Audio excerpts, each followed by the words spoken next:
Gautham Vasudev Menon's last film was Vinay Thandi Varuvaya, and the latest one is Nadunisi Naigal. So what's with the whole alliteration thing? Before that, I don't think Samira knows what she's talking about.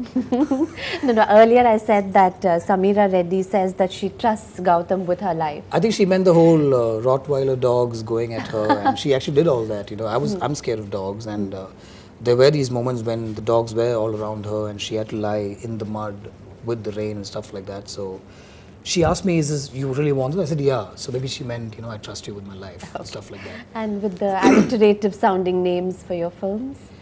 I think you are identified by your name, right? So I'm very focused on, like Nadunisi Naigal, for example. When you look at the title, it's disturbing and bizarre and stuff like that, right? So Vinay Thandi Varuvaya was like, will you come across the skies for me? And it's from a song, so importance has to go on the title, definitely. So are you planning a remake of Nadunisi? Because I know that Vinay Thandi is going to be made in Hindi. I'd love to, just to prove a point, but I think my own unit will kill me for it if I do it. So no, not right now. So who in your unit liked this film? I mean, honestly, tell us honestly. No, honestly, when we set out to make the film and I wrote the script, the reactions were like really adverse. Nalini Sriram said, "No way, don't do this." Everybody said, "Don't do this," and I liked that reaction. That's why I set out to do the film. Pompous, call me whatever, but yeah, I set out to do the film, but I slashed budgets and stuff like that. And we made sure, people who invested are like kind of safe and all that.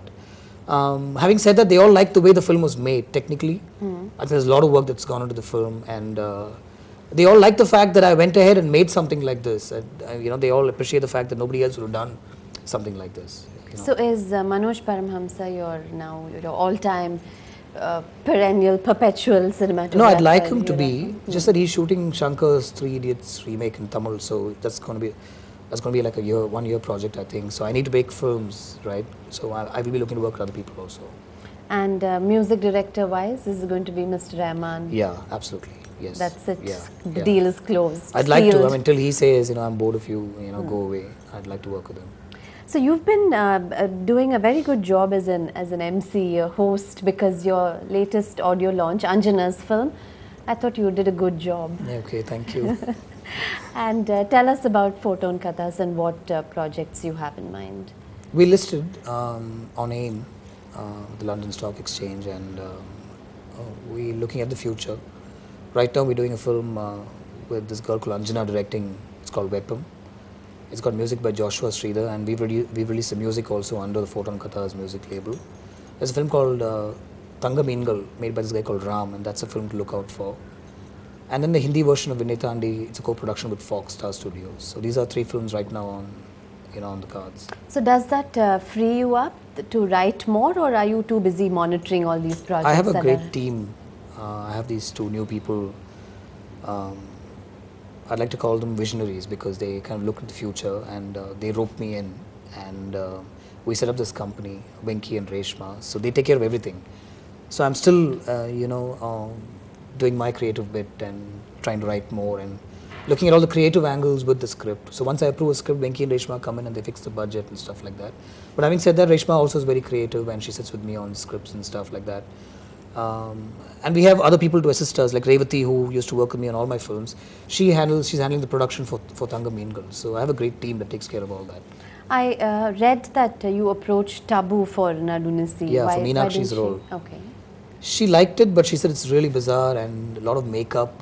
Will my face even be seen? And does it have to be so harsh and stuff like that? So she hesitated, so I didn't want to go back to her again. But I'd love to do a film with her anytime. And how did you chance upon this girl, Swapna? Actually, where we're sitting now, this used to be a place run by Swapna. She had a karaoke bar. Yeah, right. And I've met her here, and then I've recorded an album with her. I've produced an album with her. It's going to come out very soon, and it's all in English and everything. She's a musician, singer, very talented. And when Tabu said no, I just gave her a call and said, "Would you like to do this?" And she said, "Yeah, if you want me to do it, I'll do it." She's not an actor, but she's done the stage production of Mamma Mia, and she was really competent. I think people liked her on the film. Yeah. And these music CDs that you're bringing out, all these audio labels, what's with that? I selfishly want to own music, especially the ones that I create. I create in the sense that the ones that I produce and the music directors create. And having said that, we came out with an album that we didn't produce at all. A film called Kandane was our first launch. Bepom was a second launch, and then I'm looking to come out with whatever albums that I'm producing with Rahman and whoever else. So how much family time are you spending? You have 3 sons. I have 3 boys, yeah. Times like this, when I'm off films and just writing and stuff, I spend a lot of time with them. When it's shoot, it's okay, 9 to 6, and I go back home and spend time with them. But when it's post-production, it's everybody else's time I'm working on, like Anthony's or Rahman sir's and stuff like that. So then it gets a little difficult. And they're like 8, 4 and 2, so they want me to be with them all the time and stuff like that. But I try and manage time. Yeah, it's difficult. But so are you always thinking stories? I am all the time, yeah. There's a story everywhere. I am thinking stories all the time. Or I'm looking to meet people who have interesting stories, yeah. So do you think that, that there's a lot of potential in terms of screenplay writing in the country? Because I often read that other directors say that there's a dearth of that talent. Yeah, and there is a dearth, but there are a lot of people who are not associated with the film industry who are good writers. I'm always egging them on to come out with good scripts, and like Reshma herself, I don't think she knew that she was a good writer, but I've asked her to write some stuff, and a lot of people in my unit who are good writers.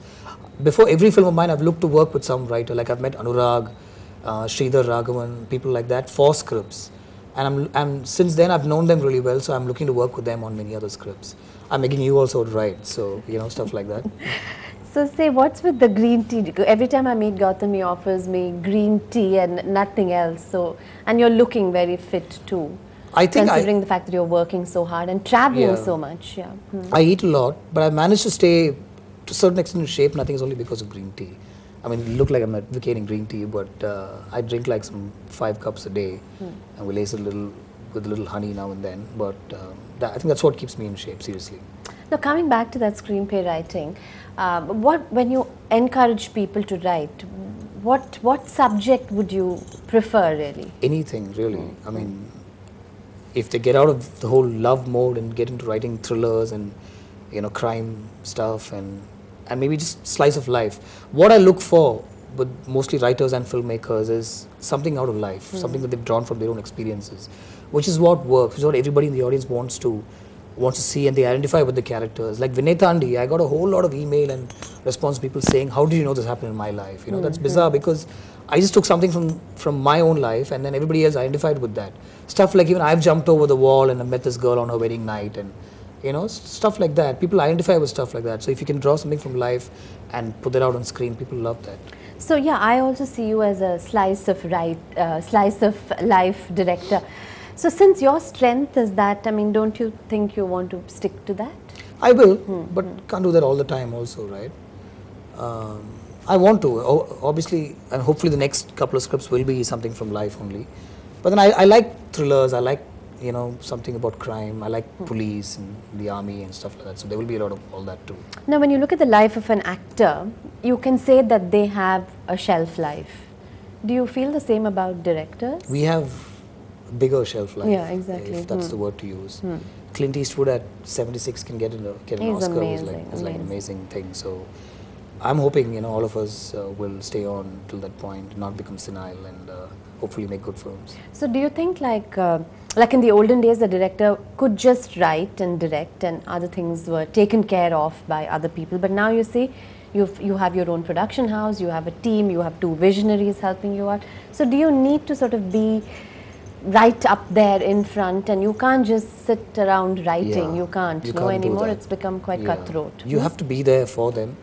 I think they do all this knowing that you are somewhere there at the helm, kind of you make sure things are okay, and there's always a call coming to you saying, can we do this? No, what I'm asking is, haven't pressures increased now even for directors? You have to be a visionary yourself. But you can't shy away from that. You need to push the envelope, and that pressure is good. That's when you kind of want to do something different all the time.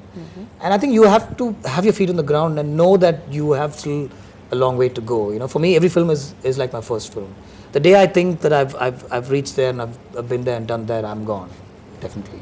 So I look forward to another feel-good film soon.